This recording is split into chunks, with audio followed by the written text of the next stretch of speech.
strategize together.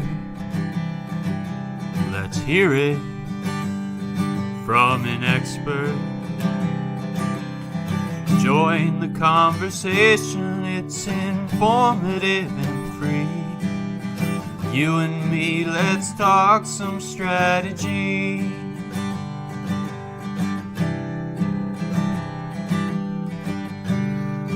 Now here's your host, Dorien Morin-van.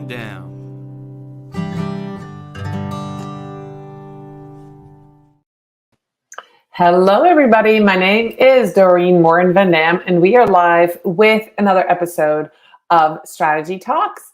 I am very excited to introduce you to my guests in just a moment. But before I do, I want to welcome everybody who's here live and those who are here watching the replay. If you are watching the replay, make sure to put hashtag replay in the comments. If you're here live, of course, if you have questions for myself or my guests, please feel free to ask them during this broadcast. And last but not least, a special shout out to our podcast listeners. Thank you for being with us today. Before I bring on Amanda Robinson, I want to do a quick shout out to our sponsor, Social Insider. They are the intuitive dashboard for social media analytics, reporting, and competitors analysis for brands and agencies. Thank you so much to Social Insider for sponsoring this show week after week. If you want data, go to socialinsider.io. So without much further ado, here is Amanda. How are you, Amanda? I'm doing really well. Thank you so much, Dorien, for having me on. Yes, absolutely. So we are going to talk about Facebook ads. And I'm just super excited. We have only about 20 minutes, so we're going to dive right in. You and I were talking in the green room. So the first thing we are going to talk about is going to be the structure of ad campaigns. But before I do, let me just make sure people know who I'm talking to today. So Amanda Robinson is a digital gal. She is widely recognized in the digital marketing industry for her knowledge, training skills, and coaching as a Facebook ads expert with her Swift Kick in the Ads membership, her 4-week Facebook ads training bootcamp, and for her creative chatbot skills. She is an author, international speaker, consultant, and educator who has taught thousands of business owners and entrepreneurs the foundational skills of Facebook ads. Amanda brings personality and passion to teaching others how to make Facebook ads work for them. And you make it fun. I do. It can be a little tough. Facebook ads can be a little bit data heavy, but breaking it down into simple terms like I'm about to do with the ads structure helps business owners wrap their head around it, has that light bulb go on moment, and makes it a lot easier to actually carry out your own Facebook ads. Yes, and it's very intimidating. As an organic specialist, I have tried to stay away from it. I just signed up for one of your courses because I need to know more in order to help my clients, at least give them advice, right, on what they need to do. I do outsource Facebook ads, but I need to know more as a business owner, even for my own ads. So let's talk about that structure, the ad campaign structure, Amanda, because what you were just telling me in the green room is super fascinating. All right. So when business owners are starting to do Facebook ads for themselves, you usually get caught up with the boost post button. There's nothing wrong with boosting a post. It creates behind the scenes, it creates a campaign, it creates one ad set, and it creates an ad. That's the structure that if you're hitting a boost post button, you're not seeing behind the scenes, but that's what's happening. When you want to make the best use of your budget, you need to start getting off that boost post button and you need to get into Ads Manager creating ads. It can be a little bit intimidating because you need to make decisions at 3 different stages. There's the campaign, there's the ad set, and there's the ad. Well, to get more efficient, helping to understand what is happening at each of those stages will help you make better decisions as a business owner and use your budget more wisely. So here's how I like to break it down for businesses. Picture it like an organizational structure, like an organizational chart in a company. At the very top, we've got the CEO. That's like your campaign. At the middle, we have our managers. That's like your ad sets. And then on the bottom level, you have your employees. That's like your ads. So when you think about it this way, the campaign, the CEO at the very top has to make the overarching business decisions on what direction are we all going. So when it comes to the campaign, are we trying to get clicks off of Facebook and onto your website? That's the direction you're going to go. Or are we trying to keep people on the platform and get them to engage with their posts or watch more videos? Then that's a direction that we're going. So once the CEO, aka the campaign, once you make the decision at the campaign level of where are we going with this, then we roll the next decision down to the ad sets, aka the managers. Think of them like department managers. They can each be assigned their own budgets. They each have different tasks that they need to carry out. And in the course of an ad set, their job is to choose, okay, where are we going to place these ads? How much money are we going to spend on them? And who are we going to target those ads? So they have those decisions to make. So each department might be targeting somebody totally different. I might be targeting my email list with one manager or AKA ad set. And on the other one, I might be targeting a cold audience of people based on geography. And then inside each of those departments, they have a whole bunch of employees, AKA the ads. So each of those employees, they're the ones that are out there interfacing with the public and actually carrying out the job. And some employees perform more strongly than others. So sometimes you need to give some a pink slip and let them go. And other ones, you need to give them more budget because they're doing so well. So when you're not breaking it down in that manner, when you only have one CEO, one department manager, and one ad, there's no opportunity for one to outperform the other. You're stuck. So you might not be spending your money as efficiently as you could, as if you had more employees doing the work for you and more department managers tackling different areas of the business. So that's the simple analogy at how I like to break it down to help you understand how by boosting a post, you're not wasting your money, but you could be doing a much more in-depth, better job by upgrading into Ads Manager.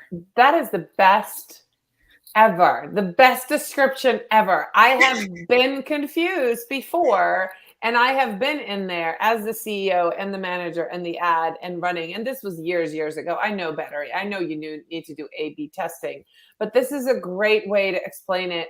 And again, if you're a business owner and you're watching this, even if you hire somebody to help you, right? A CEO, an ads manager, you still want to know. You're not ever going to just, if you're the CEO of your company, never have your finger on the pulse of anything. You need to know and understand what's happening. So even if somebody else is implementing or managing the managers, you still need to understand what's happening. This is fantastic. So that's a really great recap of how that works. So from that, we're going to slide right into the next thing that's completely intimidating, which is Business Suite. What's happening over there?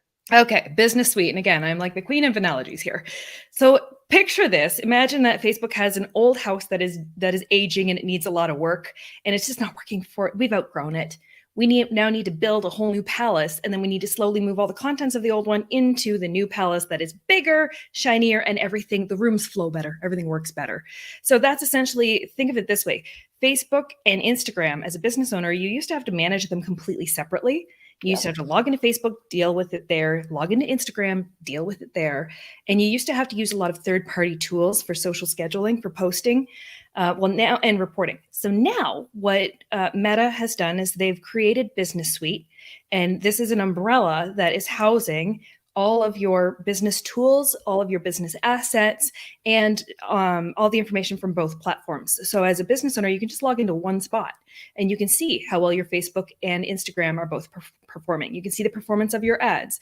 You can schedule posts. You have a post planner, like a content calendar that you can schedule things out with. You have all of your billing tools, all of your lead tools. Everything is housed under this one roof. But it's slowly, again, Meta is renovating. So piece by piece, we are slowly moving things from the old house into the new palace, and it's taking time, and there are some growing pains and bumps along the way. So as a business owner, yes, Business Suite is now extraordinarily powerful. It is a great tool that if you were ever scared of Business Manager in the past, now Business Suite is replacing that. It's so much easier to use, and the tools inside of it are extraordinarily useful for businesses. So I highly encourage you, if you haven't already, go play around inside Business Suite. You can get there by going to business.facebook.com or navigating through any of the Business Suite buttons and widgets all throughout Facebook. That's awesome. That's again, there's all these different things that we have called it before, like, business manager, and then there's page manager. And so it's very confusing what it is, but understanding that it's a bigger house, like a castle, and that houses everything, that makes a lot of sense, which moves us right into the third thing we're going to talk about, which is so important: security. Yes. And I can tell you, and if you're watching this might have happened to you, about once a month, sometimes more often, I get a random text that gives me a code and says, log into your Facebook, here's your code, or something. It just happened to me the other day. I am not trying to log into Facebook. Somebody's trying to hack, and they are trying to get into my account, but what I have set up is two-factor authentication. And Yes. Amanda is going to explain to us what it is, what we need, and what else we need to keep our accounts secure. So Meta is cracking down on account security in a very big way. So imagine you're building that whole brand new palace. You're going to want to put a good little security system on it, right? Especially with the amount of advertising power that people have. And what a lot of business owners might not realize is that your personal account is connected to your business. And some of us, like myself, I'm connected to tons of businesses. And technically that means I'm connected to tons of credit cards, which means I'm connected to hundreds of thousands of dollars in potential ad spend if somebody were to breach my account. So think of it this way. We're cracking down on account security. It is ultra important. There are 3 different ways that you could run into getting restricted when it comes to using Facebook for business. Number 1 is you could have your ad account restricted, meaning you can't spend any more money on that ad account. You can't use the ad account. It's been shut down. Number 2 is you could have your entire business account shut down. That means all of your assets, your pages, your Instagram, your Pixel, your catalogs, everything all gets locked down inside that business account. And there's nothing you can do about it. And that includes your ad account. And then the third way is you as an individual can get restricted as an advertiser, meaning you can't advertise on the platform at all. So it doesn't matter if you get added to a new page, added to a new ad account, you can't, because you as yourself logging into Facebook gets restricted. So those are 3 different layers of how you may get restricted or restrictions you may run into. And a very simple fix to prevent all of this: set up two-factor authentication on your own personal profile. And I know it seems so no-brainer, and a lot of people hate the hassle of it. The time is now. You can't avoid it anymore. If you're going to avoid it, I guarantee you are going to run into one of those 3 things eventually. So, and then the other little tip I have on that is a lot of people use their cell phone for two-factor authentication, where you get a text message sent to your phone and then you enter that code in after you log in and you're in. There's still a huge amount of risk that we're starting to see, especially with Instagram, with people being able to still breach your account if you use a cell phone for 2FA. Two-factor authentication. So instead, I like to use an authenticator app. I personally use one called Authy. Some people use Google Authenticate. And all it does is, instead of having to get a code to my text message, I log in to, I know the podcast listeners can't see it, but I just log into an app and I have a code that changes every 30 seconds in there. And that's more secure for me because I change my phone number quite often with all my traveling and different, all my road tripping and traveling. I like to change my phones often, and I just change it whatever state I'm in at the time. So Right. I just went from a North Carolina number over to a California number, and I'm sitting in Canada currently. So the Authenticator app is a lot more secure. It's the way I prefer to go. But yeah, at the end of the day, I don't care what you use for 2FA, just turn it on and prevent these problems before they start. All right. And I want to add something to that, because this has happened to an account that I was part of. When you are running ads, or when you give other people access to your accounts, make sure that everybody turns on 2FA. Because I have worked with large corporations that had an owner and a whole management team and all these different people who had access somewhere, either through Instagram or but inside that castle, they're connected. And somebody did not, even though we were told everybody needs to turn it on, someone didn't turn it on, and they weren't taken off because they were the owner. And so the owner didn't do it. Everybody else was like, if you don't do it, you don't get in. And so it's very important, because the account got hacked and got restricted. So I would not be surprised if a day comes very shortly where you will not be allowed access to any business tools if you don't have 2FA on. It's not currently the case. They strongly urge it. They strongly Right. recommend it. But and I personally, because I touch so many accounts, I recently got restricted. I recently got restricted because I'm traveling too much. So Facebook couldn't verify my location. And so therefore they restricted me from being able to post on any of the pages that I manage until they could verify my location by turning on location services on my cell phone. And it had to match the home location that I have on my personal profile. Well, guess what? That home location is in Victoria, British Columbia. I was in the States at the time after just getting back from Bahamas, after being in Ontario. I travel, I move around a lot. And I wasn't in any one place for a 2-week span of time for them to verify that I am who I am. So luckily I did have a Facebook rep who was able to help me get that resolved. But they're taking account security very seriously, and you can avoid hours and hours of time wasted in trying to get it resolved and going through Facebook support if you simply just turn 2FA on. Well, not only that, there's people who can't get things back. And I hear that as a community manager for a Facebook community, where there's a lot of social media professionals in, it is a daily question. Yes. My client got restricted. My ad account got restricted. I have no more access. I'm a social media manager. I'm a business owner. They can't get it back. It will take weeks or months, and sometimes the decision's final. So if this one tip can prevent all of that, why are you not doing that? Listen to Amanda, guys. Turn on 2FA. If you don't know how to do it, we're going to connect you with Amanda right at the end of the show. So the last thing we're going to talk about, Amanda, we're going to do this kind of quick, is ads targeting. There's some changes that happened in 2022.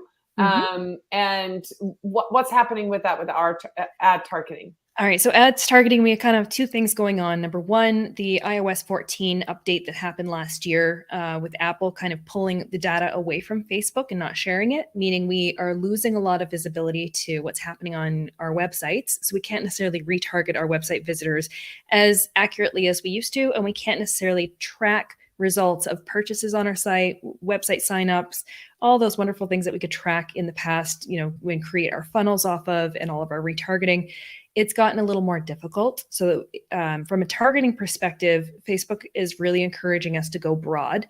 And I'm noticing it in the reporting and results as well. If I try to go too narrow, my ad costs are rising. When I break it out and go more broad, I'm having better results now.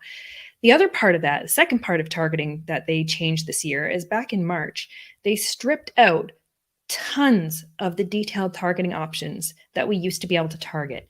So when you go into Facebook and you want to choose targeting people based on behaviors or interests or job titles, any of those things, we used to have so much more behind the scenes that we could target. A lot of those are now gone. So some of you might have ads that you've run in the past that worked really well for you, and then you show up today to try and use the exact same audience, and it no longer works for you because you might have some of those targeting options that have been removed. So the way around that, just pay attention to audiences you've used in the past. If you're jumping back in, just trying to recreate what you did, you're probably going to have to recreate a lot of your audience targeting from scratch, and just go broad. Go broad. Start broad now. Try not to drill down too narrow. Start broad and then work it in from there. And that is a much different tactic and approach and strategy than we would have had last year or in the last 5 years. So just keep that in mind as you're going forward with ads this year. So do you, because of that, and this is a different type of question, but because of that, do you see business owners spending less money or more money? Does it take longer to see results? What is the result of this wider targeting? If you're trying to go after conversions on your website, this is probably going to cost you a lot more money. If you're trying to reach a cold audience of people who don't know you, this probably isn't going to impact you as much. The strategy I'd recommend is focusing more on what I call first-party data. Well, not what I call it. It's first-party data. What happens on the platform, not trying to send people off the platform. So our strategies are changing. We're keeping people on the platform longer, and that's in the form of getting them to watch videos on the platform, getting them to like, click, comment, share, engage on the platform, and or using lead forms or sending messages. Those all take place on the platform, and it's cheaper to reach people. It's cheaper to get people to engage in that manner versus sending them off the platform. So back in the past, if you're doing conversion ads as a small business, you might have had success with that. It's getting a little more difficult now. So I'd suggest to focus a little bit more on the activities and ad campaigns that are happening on the platform. So that's really good information. So if you're thinking about running ads, you have a campaign coming up, maybe holiday 2022 campaign, revisit this talk when you're ready to put Facebook ads out. Connect with Amanda, because it takes a new strategy. And that's really what it is, right? If the tools have changed, if the tactics have changed, if the results are changing because of somebody else's input, then strategy has to change. So that makes a lot of sense. Amanda, how can people find you, and where can they connect with you on social? So the best place to connect with me on social is definitely Facebook. And I do respond to my DMs via The Digital Gal. So you can go to facebook.com/thedigitalgal. Best place to find me. If you want to check out my site, thedigitalgal.com.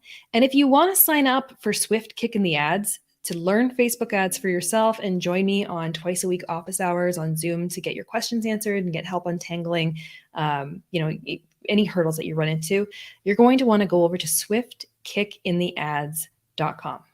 It's awesome. And yes, it's a wonderful community, and I would highly recommend it. So Amanda, thank you so much for being with us today. I want to do one more shout out to Social Insider. Thank you so much for being our sponsor week after week. If you need data on your competitors, if you want to know how your social media is performing compared to industry, definitely check out socialinsider.io. Amanda, I will see you really soon, hopefully at one of these events that we're both going to and speaking at and traveling. Enjoy your summer. Thank you so much, everybody, for being here. And I will see you all back next week. Bye, everybody.